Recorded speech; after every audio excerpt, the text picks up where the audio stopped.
पूरी दुनिया की नजर इस वक्त जापान पर है, क्योंकि जापान में इस वक्त उन G7 देशों का सम्मेलन हो रहा है जो दुनिया के सबसे अमीर देशों में शामिल है। वैसे तो भारत G7 ग्रुप का सदस्य अभी नहीं है, लेकिन जब भी G7 देशों का सम्मेलन होता है उसमें भारत को इनवाइट किया जाता है, क्योंकि भारत की ताकत को पूरी दुनिया मानती है।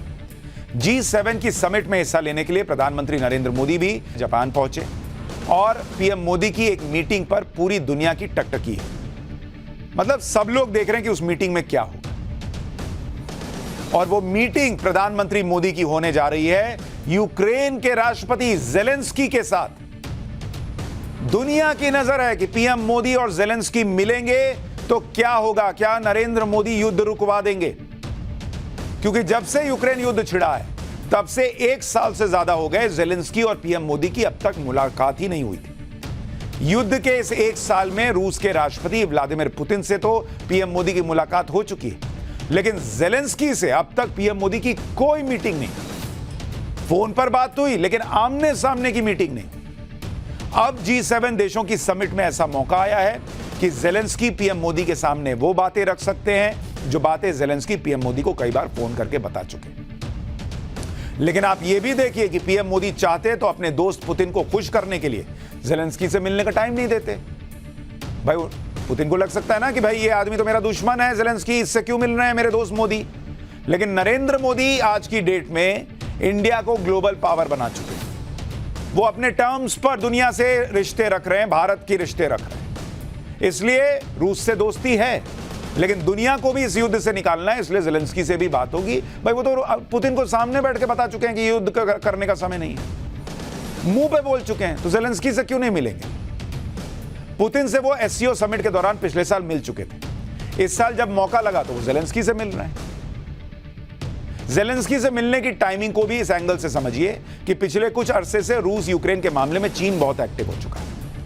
कल ही चीन के राष्ट्रपति शी जिनपिंग ने अपना एक खास दूत जो है वो यूक्रेन भेज दिया और वहां पर उसने जेलेंस्की से मुलाकात की। इससे पहले 26 अप्रैल को चीन के राष्ट्रपति शी जिनपिंग ने यूक्रेन के राष्ट्रपति जेलेंस्की से फोन पर बात की। यूक्रेन से बातचीत करने की कोशिशों से ठीक पहले शी जिनपिंग मार्च में रूस जाकर राष्ट्रपति पुतिन से भी मुलाकात कर चुके हैं, और इससे पहले फरवरी में चीन ने यूक्रेन युद्ध के लिए 12 सूत्रीय पीस प्लान यानी शांति प्रस्ताव जारी किया था। यानी आप ये देखिए कि 4 महीने से चीन किस तरह से रूस यूक्रेन के मामले में फुल एक्टिव है।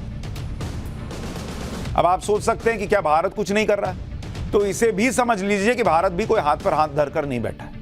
नरेंद्र मोदी चीन से 10 कदम आगे रखे हुए हैं भारत को। कैसे, इसके बारे में भी आपको बताता हूं। जेलेंस्की और नरेंद्र मोदी के बीच ये देखिए, जेलेंस्की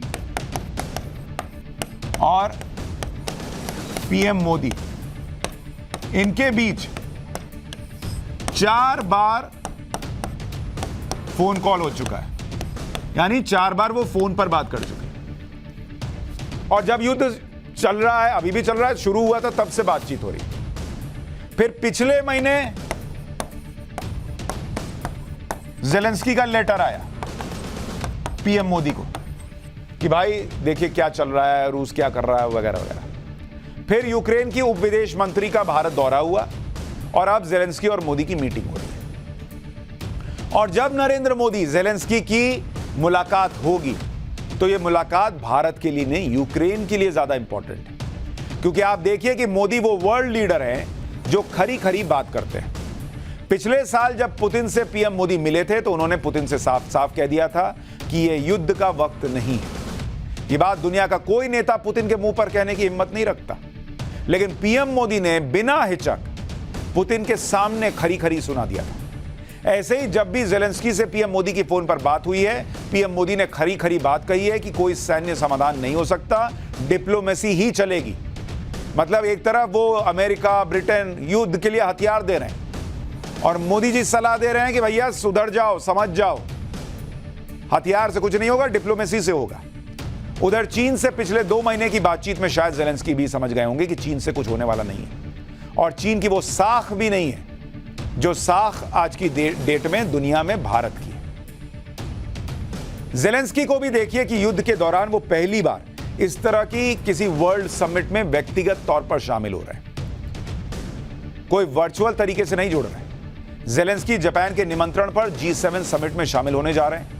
ज़ेलेंस्की अमेरिका के मिलिट्री प्लेन में सवार होकर जापान पहुंचेंगे और जापान जाने से पहले वो सऊदी अरब भी जाएंगे, जहां वो अरब लीग समिट में भी हिस्सा लेंगे। ज़ेलेंस्की ये जानते हैं कि पीएम मोदी से मिलने का ये मौका सबसे सही है, इसलिए वो इस मौके को गंवाना नहीं चाहते। ये मीटिंग क्यों इतनी इंपॉर्टेंट है, इसे भी समझिए कि यूक्रेन युद्ध को 15 महीने हो चुके हैं और युद्ध खत्म होने की जगह पर नए लेवल पर चला गया है। भाई अभी कुछ दिन पहले वहां पुतिन के घर पे हमला हो गया, तो पुतिन ने तो कह दिया था कि मैं तो मार दूंगा, इसको छोड़ूंगा नहीं। यूक्रेन को पश्चिमी देश और हथियार देकर युद्ध भड़का रहे हैं।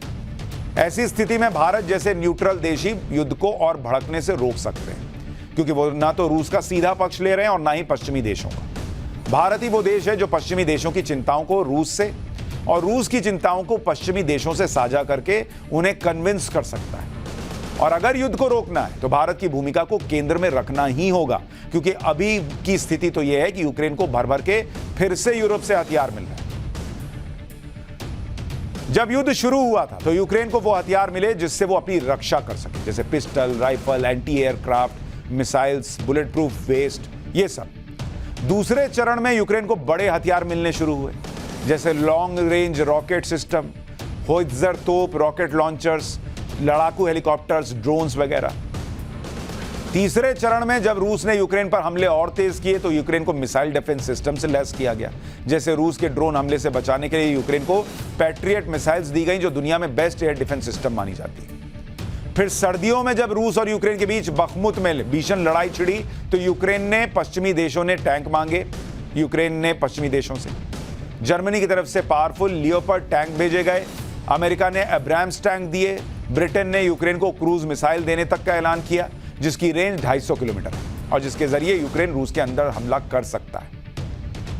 अब युद्ध के अगले चरण में ज़ेलेंस्की पश्चिमी देशों से फाइटर जेट मांग रहे हैं। इसके भाई के पास कुछ है ही नहीं लगता है, सब मांग के लड़ेगा। हालांकि अभी नेटो देशों ने यूक्रेन को आधुनिक फाइटर जेट तो नहीं दिए हैं, लेकिन ब्रिटेन ने एयर डिफेंस मिसाइल्स और लॉन्ग रेंज अटैक ड्रोन्स देने का वादा किया है। फ्रांस ने ताकतवर टैंक और आर्मर्ड व्हीकल्स देने का भरोसा दिया है।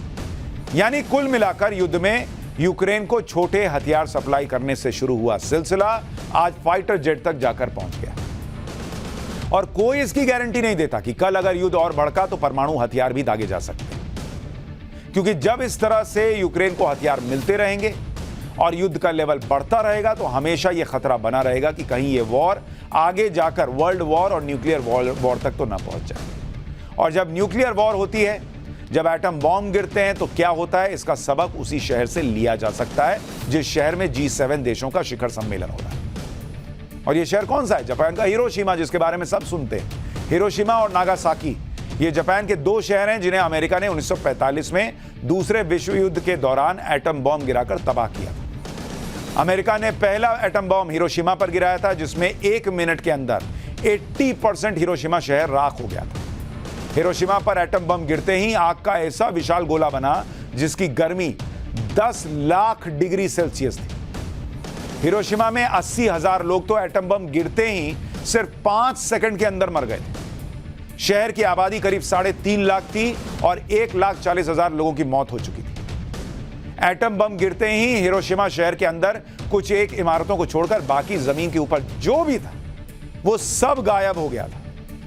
हिरोशिमा शहर की 75% बिल्डिंग 1 सेकंड के अंदर ध्वस्त हो गई। कई किलोमीटर तक जैसे आग की आंधी चल रही थी। जिस जगह पर एटम बॉम्ब गिरा था वहां से 15 किलोमीटर दूर की हर इमारत के शीशे टूट गए थे, चकनाचूर। एटम बॉम्ब के विस्फोट से जो भयानक आवाज निकली, उससे हिरोशिमा में 1 घंटे तक ऐसी काली बारिश होने लगी जिसमें धूल, गुबार और रेडियो एक्टिव तत्व थे। जहां एटम बॉम्ब गिरा वहां लोग पूरी तरह से गल गए, बाकी लोग तिल तिल मर गए। एटम बम की गर्मी ने लोगों के शरीर से पानी की एक एक बूंद को सोख लिया था। लोगों की स्किन उनके चेहरे से लटक गई थी। जैसे कोई फटा पोस्टर बैनर हवा में झूलता है, वैसे लोगों की बांह गलकर झूल रही थी। प्रधानमंत्री मोदी जब ज़ेलेंस्की से मिलेंगे तो उनको उसी जगह जापान में जिसने ये सब सहा है, ये बताएंगे कि देखो ये लोग तुमको किस दिशा में ले जा रहे हैं। कल को न्यूक्लियर अटैक हो गया तो जहां खड़े हो उसके दर्द से समझो कि वहां क्या हुआ था। और सिर्फ हिरोशिमा में नहीं, जापान के नागासाकी शहर में भी हुआ था।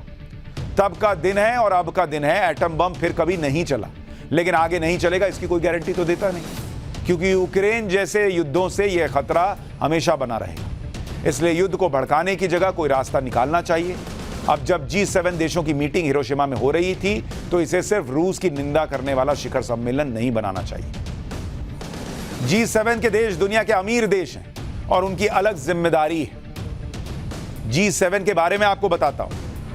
इसमें देश कौन कौन है? जिस G7 की बात कर रहा हूं, बहुत अमीर देश हैं। इसमें कई ऐसे देश हैं जो यूक्रेन को भड़काते हैं। एक तो है यूनाइटेड स्टेट्स यानी अमेरिका, नंबर 1। नंबर 2 पर है यूके यानी ब्रिटेन। तीसरा है कनाडा। चौथा है जर्मनी। पांचवा है फ्रांस। ये सारे लोग वही हैं जो यूक्रेन को भड़का रहे, तभी तो वो ज़ेलेंस्की वहां आराम से घूम रहा है। छठा है इटली और सातवां है जापान, जहां पर ये सब हो रहा है। और ये सारे देश जो ज़ेलेंस्की की मदद करने वाले हैं, वहां भारत के प्रधानमंत्री नरेंद्र मोदी जाकर ज़ेलेंस्की से मिलेंगे और उनको कहेंगे कि बॉस युद्ध बंद करो, ये सब तुम्हारे दोस्त नहीं। एक वक्त था जब दुनिया की जीडीपी का 50% इन्हीं देशों से आता था। हालांकि अब यह आंकड़ा गिरकर 30% रह गया है और अब दुनिया के दूसरे देश आर्थिक तौर पर मजबूत हो चुके हैं, जैसे भारत, दक्षिण कोरिया, ऑस्ट्रेलिया, ब्राजील। तो इन देशों को भी G7 देशों के शिखर सम्मेलन में हमेशा बुलाया जाता है। लेकिन वहां इस मुलाकात में क्या होगा, वो आपको जरूर आगे बताऊंगा।